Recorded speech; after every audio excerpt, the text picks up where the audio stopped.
Le foie gras. Interdit dans plusieurs pays, c'est un produit qui fait parler de lui partout. Adoré par beaucoup, détesté par une minorité très bruyante, 60% des Français seraient contre le gavage, sondage vegan. Mais 90% des Français adorent en manger. Dans cette vidéo, des éleveurs vont nous faire découvrir leur univers et des vétérinaires vont pouvoir nous éclairer sur le bien-être des canards et des oies. Allez, c'est parti.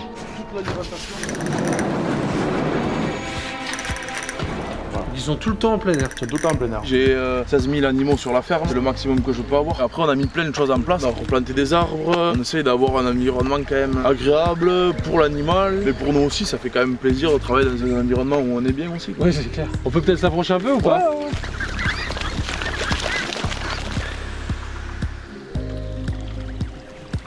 C'est un animal, le canard, qui aime se déplacer en groupe. Il suffit qu'il y en ait un qui soit un peu plus courageux, qui parte à l'autre bout et qu'il y en ait une dizaine qui le suivent, après ils y vont tous. Souvent ils se suivent à la queue leu et c'est des animaux qui vivent souvent en groupe. Ouais. Il n'y a pas longtemps, on a eu deux grands-parents qui ont amené leur petite fille.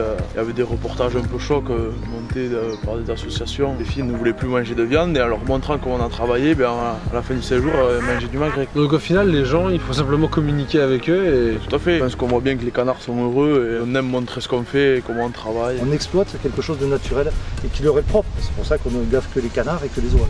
L'extension du jabot, qui est une poche à la base du cou, comme peuvent les avoir, je prends une image, comme peuvent les avoir les pélicans dans leur bec. Ouais. C'est une poche simplement qui se distance. Seuls les palmipèdes en l'occurrence ont cette capacité de pouvoir stocker dans un premier temps l'alimentation dans cette poche et prennent après dans un second temps le temps de la broyer par l'intermédiaire du gésier et de la digérer. En milieu naturel ou même ici, on peut les voir gober des grenouilles, des musaraignes, des mulots, les lézards. Il faut qu'ils courent très vite les lézards. Très Donc par ce processus, le jabot va se préparer pour le gavage. Pour le gavage. Et c'est vrai qu'ils vont toujours avoir tendance à dégrader beaucoup plus d'eau que les coins extrêmes. Pourtant, c'est à leur disposition. Ah oui, c'est vrai, il y a de l'herbe là-bas. Ouais.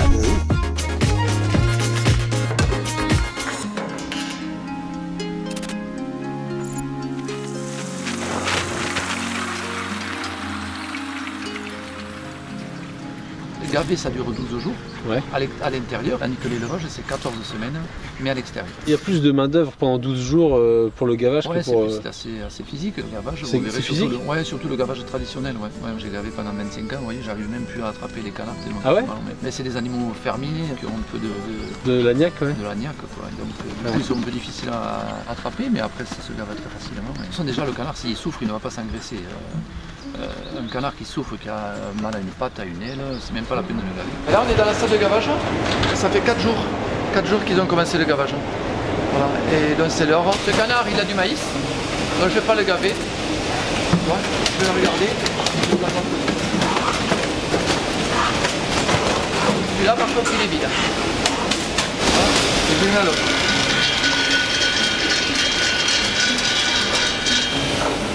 Voilà. Les canards sont en fait bien plus stressés par notre présence qui leur est étrangère que par l'éleveur qui les gave. Cette muqueuse qui est très élastique est très importante sur le canard. C'est ce qui nous permet de gaver en fait et d'engraisser les animaux avec le maïs. Et là tous les canards ici viennent d'être gavés. Allez, qui c'est qui veut du canard là? Saucisson, magret, saucisse sèche. Regardez, je pense que c'est un canard. C'est tout à gaver tout à l'heure. C'est légitime. Monsieur non, qui vient me voir, j'étais moi sur le comptoir, il vient me dire félicitations monsieur parce que ma femme était adhérente à L214. Ouh, elle revient de loin. Voilà, été, oui. Voilà, parce qu'en fait elle trouvait que c'était peut-être trop extrémiste, c'est ça? Voilà, c'est exactement pour ça qu'elle est sortie. Elle achète du foie gras, c'est pas pour elle parce qu'elle est végétarienne. J'aurais jamais pensé qu'elle puisse acheter un foie gras. Félicitations là. Oh, non, si là, bravo, parce que surtout pour les pas véganes là c'est... On est parti, on est prêt. Bon, les canards par contre ils sont très jolis.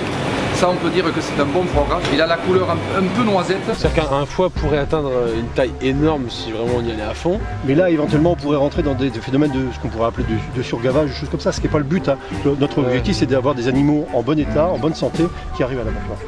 Nous on stocke dans la peau, enfin sous la peau, et eux ils stockent au foie. C'est ça. Alors en fait ils en stockent un petit peu aussi sous la peau, c'est très efficace et donc c'est cette compétence de nos animaux qu'on utilise dans le cadre du foie gras. J'ai trouvé une autre vocation dans ma vie, réagir l'usage des foie gras. J'y prends presque du plaisir. Celui-là, je le mets en extra. Tout à fait.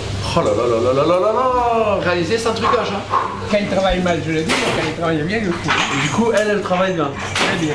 Ah. Comme ma voisine aussi. Hein. Les véganes, ils disent souvent que les éleveurs, ils veulent cacher leur activité, etc. Toi, ils peuvent pas vraiment te le reprocher vu que t'as carrément une chambre d'hôte où t'accueilles les touristes pour venir voir tout. Et tu sais que ils peuvent même dormir chez toi, les véganes. Ouais. Tout le monde Tu les invites, les véganes? Oui, bien sûr. Tout le monde peut venir. S'ils veulent discuter. Je suis vétérinaire, service vétérinaire. Est-ce que ces gens sont capables d'écouter les arguments que vous avez ou en fait ça les intéresse pas et ils veulent pas débattre? En fait, ils arrivent avec une idée. La messe est dite avec eux. Par exemple, pour vous, les arguments scientifiques qu'ils ont. Le plus répandu, c'est la souffrance lors du gavage. Ils peuvent régurgiter sans problème. Hein. Il n'y a pas cette douleur, il n'y a pas de douleur au passage des aliments. Il y a des expériences qui ont été faites, on ne trouve pas de témoins, de neurotransmetteurs de la souffrance. Et les souffrances à long terme de stress cortisol non plus. Donc en fait, c'est vraiment juste une sorte d'image. Oui, c'est des images. Oui. Vous arrêtez de gaver le canard, le foie redevient normal. D'accord. Et à l'INRA, comme ça, il y a longtemps de ça, ils avaient gavé des barbaries, des canards de barbarie, des mâles barbaries. C'est un peu comme nous au repas de fête. Voilà, 17 fois. Même pas, non, nous, ça peut être pathologique. Un canard, ça n'est pas pathologique. D'accord. Okay. Il va stocker sa graisse dans le foie pour un tas de raisons. On parle de migration. Pas mal de petits oiseaux migrateurs vont pratiquement doubler leur poids en s'engraissant avant de partir en migration. Doubler, ah oui. Des petits oiseaux qu'on appelle les phragmites, ils passent de 11 grammes à 20 grammes. Les loriots, qui sont des magnifiques oiseaux jaunes, se gavent de figues en Grèce et en Turquie. Donc ils vont multiplier leur poids et après ils peuvent remonter le Nil et partir en migration jusqu'au Kenya, etc. On va faire une expérience. Ouais. Donc on va garder 2 canards. Donc deux canards qui ont été gavés. Qui ont été gavés, donc qui ont 12 jours de gavage. Là aujourd'hui on a un poids moyen de foie à peu près de 650 grammes. Ok. Donc on va estimer en fait que les 2 canards ont un foie entre 600 et 700 grammes. Et là on va le préserver pendant quelques jours, on va le remettre dans un parc avec des poules. On va filmer l'éviscération, donc l'ablation du foie. Ouais. Et on pèsera en fait devant la caméra, on pèsera le foie. Pour expliquer en fait aux gens que le canard va reprendre son poids de foie initial. Le gavage ne donne pas au canard un foie malade, mais que c'est simplement... Ah non, le foie il n'est pas malade, ça c'est clair. Le foie se développe avec l'alimentation qu'on lui a donnée. Quand on a le foie un peu gros, nous c'est pas bon. Nous on est malade. Nous on est malade. Alors que eux, ils arrivent à en faire une force pour les migrations. Mais lui en quelques jours, mais lui il migre pas lui. En quelques heures, il va reprendre son poids de foie initial. En quelques heures, ouais. Ah, okay. Donc il perd pratiquement 10 grammes par heure dès qu'il a vidé son transit. D'accord. Voilà.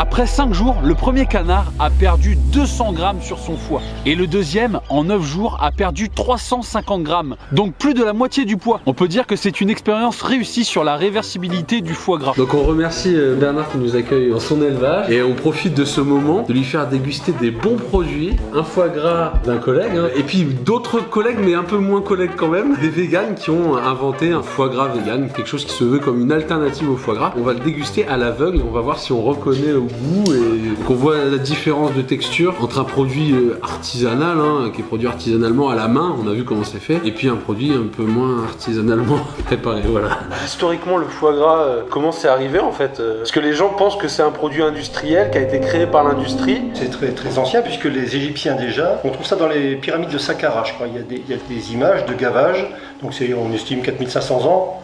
Et puis après, ça a diffusé dans tout le bassin méditerranéen. Et du coup, les Grecs en ont mangé, ensuite les Romains, les Gallo-Romains, enfin, tout le monde en a mangé. Le mot foie vient en fait du mot figue, puisque à l'époque, le foie faisait du foie gras avec des figues, et donc c'est le mot figue, ficatum, alors que le vrai mot latin, c'était gécourt, donc qui n'a absolument rien à voir. Donc c'est vraiment le foie gras qui a donné le nom au foie. Bon, maintenant, assez rigolé, façon chose sérieuse. Dégustation à l'aveugle, on a tous le même en même temps. Ça ira, moi j'ai pas besoin de goûter l'autre. Coupé.